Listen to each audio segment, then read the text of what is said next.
Hello, I'm Joe Ready. And I'm John, just John. And welcome to another episode of Ready5 TV.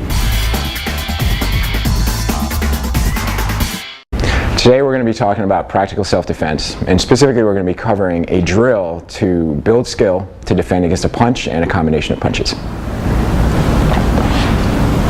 So this drill is designed to be practiced by like a husband and wife or within your team. I'm not your wife.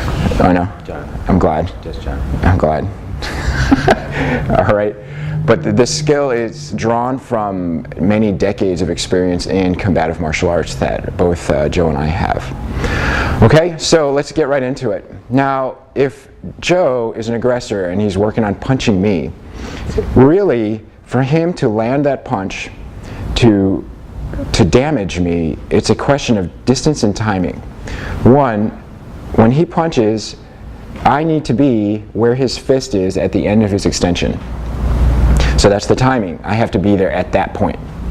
The other thing is the distance is I have to be within range of his arm. Right?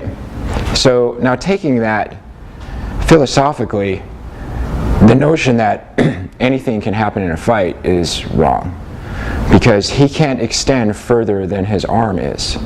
That's it. That is the limit of his capacity in order to hurt me. So working from that basic premise, what we're going to do is this. If I'm within range of him punching, all right, all I need to do is get out of range as his fist gets there. So what I'm going to do is I'm just going to step out of range. So then as someone approaches you, as they step up, if you sense they're an aggressor, all right, all you need to do is move back. Right there, that tiny little step I did took me out of range of Joe's punch. Okay? So now, what that forces him to do, it forces him to move towards me, take a step in order to hit me. What that does is like in poker, you're forcing him to give you a tell. It forces him to tell you what he's going to play. Okay? So here he is. Joe's going to back up a little bit here, and then he's going to step forward and he's going to punch. Now what I'm going to do is I'm just going to step back. So as he steps, I will step. One more time. So I'm watching him, he steps, I step. That's all I need to do.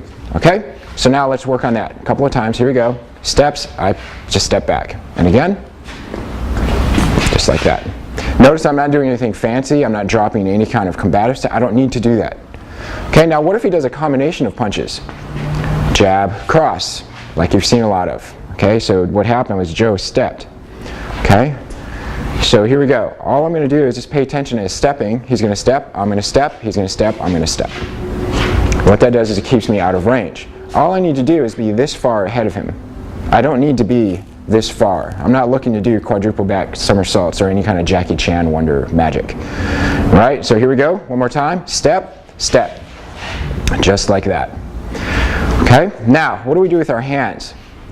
In the United States, in our current societal environment, it's important for us to be very clear on who's the aggressor and who's the defender.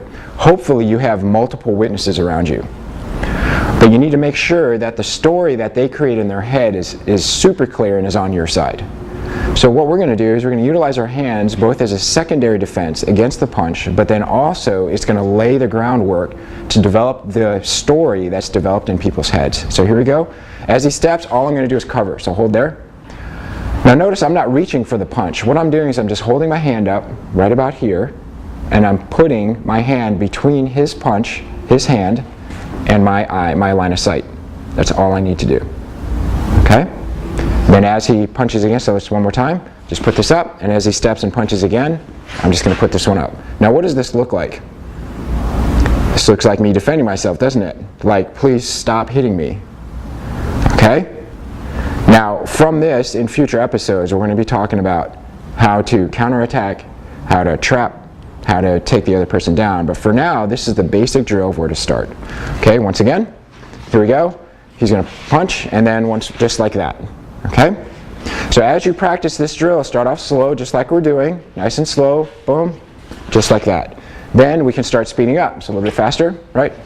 Just like that. And then full speed, just like that. So you can see as I'm moving back, I'm working on getting myself grounded to where I'm starting to deal with this particular situation, but it looks like I'm completely defensive. My hands are up, I'm defending myself, saying stop, stop, stop. Okay, so any witness around will go, well, that guy had his hands up, he was just trying to stop from getting hit. But in reality, we're actually starting to shape the situation to our advantage. Okay, so with that, recommend you practice this on a regular basis. This is a fundamental. It is as fundamental as the 3 secrets in firearms or running, cardiovascular, any of those fundamentals you have in any of the other domains.